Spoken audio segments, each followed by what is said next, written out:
uma troca de ideia hoje, no sentido de entender melhor a segurança que temos em Cristo, a segurança da nossa salvação. Como é que isso se dá? Como é que isso se processa? O que significa ter certeza da salvação? O que é a salvação? Como é que ela é? Né? Então a gente quer entender isso direitinho, há muita controvérsia a respeito. Bispo, um versículo que nos dá certeza da salvação é que Jesus é o caminho, a verdade e a vida. Ninguém vai até o Pai se não for através dele. Então, você enxerga aí que Jesus é a salvação. Jesus é É, quem salva. A certeza está no relacionamento com Ele, não é? Você está no caminho da salvação? Você pode não ter chegado lá, mas se você estiver no caminho, você tem a certeza, porque você está no Salvador. Não é interessante isso? É isso. interessante você pensar dessa perspectiva. Você está no. Eu estou no caminho. Agora, para onde leva esse caminho? Para a salvação. Agora, é importante talvez levantar aquela questão. Então é necessário permanecer no caminho? O que, que você acha? Será que alguém tem Sim, com dúvida a respeito disso, né? certeza. Todo mundo acho que deve concordar. Acho que não há controvérsia a esse respeito. É necessário perseverar no caminho. A questão, às vezes, que se levanta é aqueles que, uma vez entraram no caminho, certamente chegarão até o fim. Alguns dizem, uma vez salvo, salvo para sempre. Então aí há controvérsia. Outros dizem, olha que tem muita advertência sobre o perigo de se desviar do caminho. Nesse embate todo surgiria a questão, então como ter certeza se existe a possibilidade de apostasia, que significa afastar-se, apartar-se de Deus, né? Tantos são os versículos que tratam dessa possibilidade. E se essa possibilidade existe, que certeza podemos ter? Eu estou salvo, eu tenho o sinal do salvo, eu tenho o batismo, eu tenho o Espírito, que é o penhor da minha herança, que testifica com o meu espírito que eu sou filho de Deus, e devo crescer na graça e no conhecimento, se continuar seguindo o Mestre, permanecer no caminho, né, vigiar para não cair, aquele que está em pé cuide para que não caia, né? Na parábola da videira verdadeira, mostra que Deus quer colher frutos. Deus é a raiz, né? Ele que nos dá força, nos dá esperança. Se a gente crê nele, realmente ele vai nos ensinar o caminho, ele vai nos mostrar o que é melhor. Em oração, a gente sempre pede isso. Se não der fruto, vai ser cortado e lançado fora. Olha É o complicado, perigo. né? É Jesus falou complicado. isso, ai, ai, Se ai. você Jesus falou está uma em coisa que deixa a Cristo, gente então, assustado. Aí, se ele fala uma coisa dessa, não deixa a gente apurado demais. Aí a gente pode ir então, pro outro lado, ficar num relacionamento com Deus muito temeroso. Aí a gente pode também entrar numa paura. É por isso que é bom equilibrar, né? E Jesus não guarda a gente? Aquele que nos guarda de tropeçar. Nós não estamos largados por nossa conta e risco. O Senhor está conosco. O Senhor nos guarda de tropeçar. Mesmo quando a gente tropeça, quando Pedro tropeçou, ele foi abandonado por Cristo? Não. Jesus não foi atrás dele? Foi.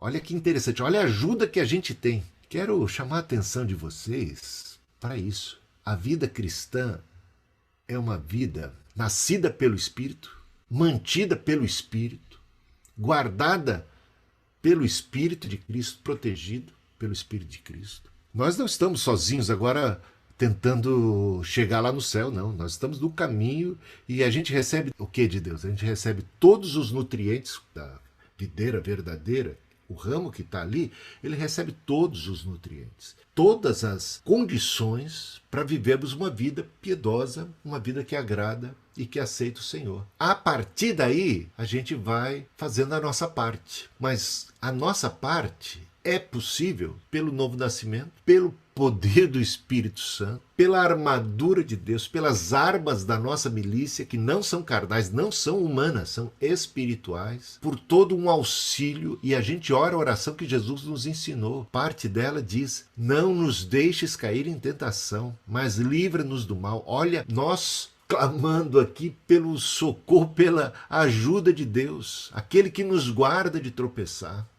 aquele que nos guia e que, mesmo quando a gente cai, não está como um juiz, como um condenador, Se pecarmos, temos em Cristo um advogado. E quando a gente está no caminho errado, o pai que ama o filho disciplina o filho. São ações para o bem, para a cura, para o conserto, para que a gente caia em si, para que a gente se arrependa, para que a gente se volte para Ele, que é sempre repleto de graça e de misericórdia, né? Sabe aquela falsa profetisa ali do Apocalipse? Membros daquela igreja estão seguindo os ensinos pecaminosos, libertinos, carnais daquela falsa profeta. Sabe o que Jesus disse? Eu dei tempo para ela se arrepender. Até para uma pessoa nesse nível. Eu dei tempo para que se arrependesse. Mas ela não se arrependeu. E o juízo foi grande sobre a vida daquela mulher. Não é interessante isso? A longanimidade de Deus é a bondade de Deus que nos conduz ao arrependimento. Diz o apóstolo Paulo em Romanos capítulo 2.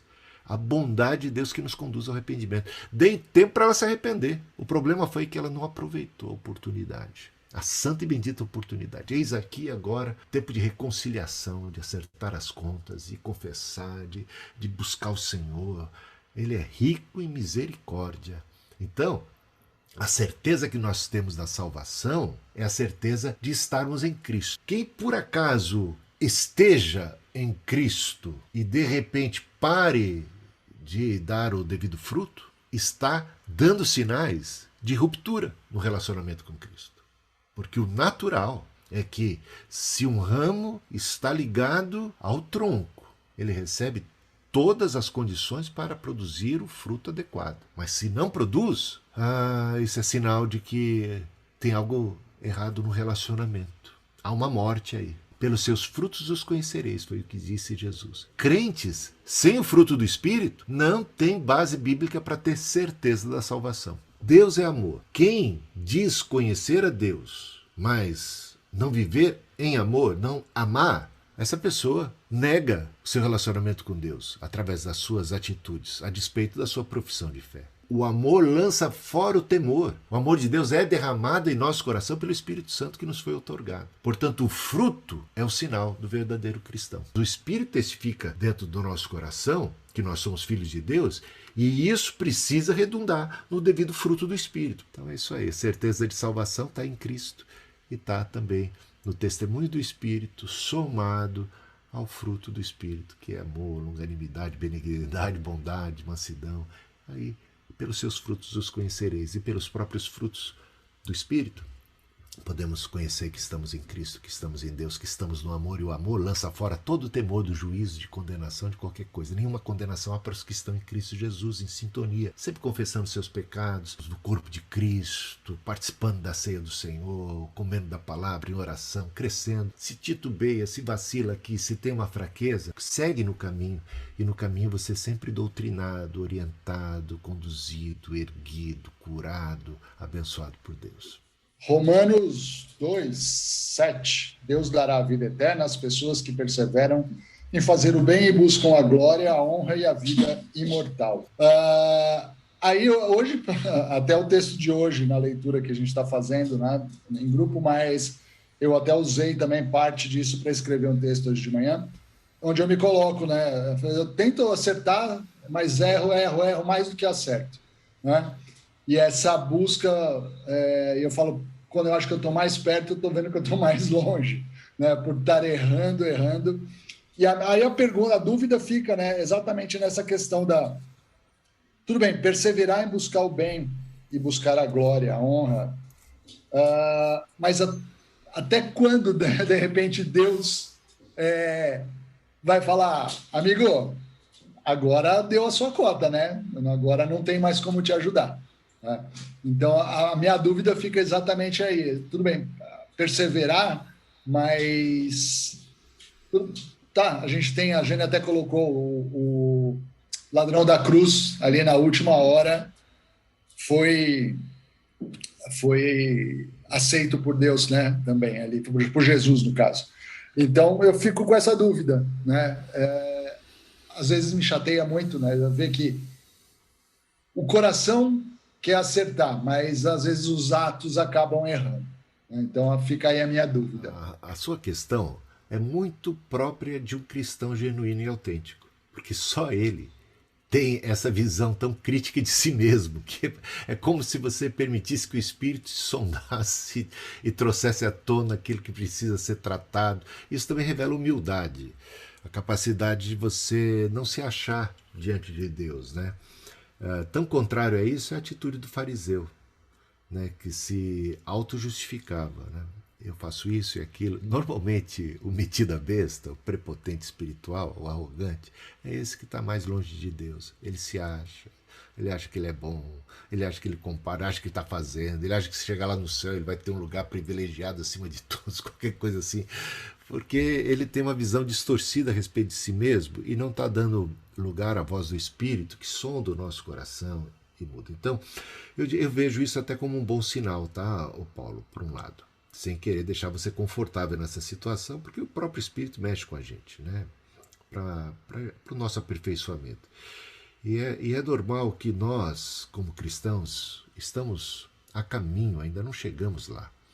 Então, como a gente está a caminho, veja a jornada de Pedro. Pedro é um exemplo notório de uma pessoa sincera, de um convertido, de um seguidor de Cristo, alguém que amava a Cristo, mas que tinha suas fraquezas.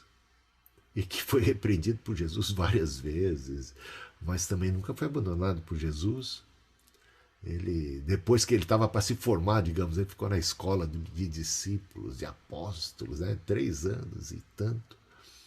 Quando estava para receber a formatura, ele negou Jesus 3 vezes. Levou uma bomba, né? Foi bombom no exame, não sei, mas tinha uma segunda época. Quem é das antigas sabe o que significa segunda época, né? Teve uma recuperação, um exame de recuperação. E ele teve... Essa misericórdia de Deus é algo fantástico na caminhada. A luz do cristão é como a luz... A jornada do justo é como a luz da aurora, que vai brilhando mais e mais até chegar a ser dia perfeito. Aí você diz, quando é que vai chegar a ser dia perfeito? Eu não sei, eu acho que quando fomos glorificados, sabe?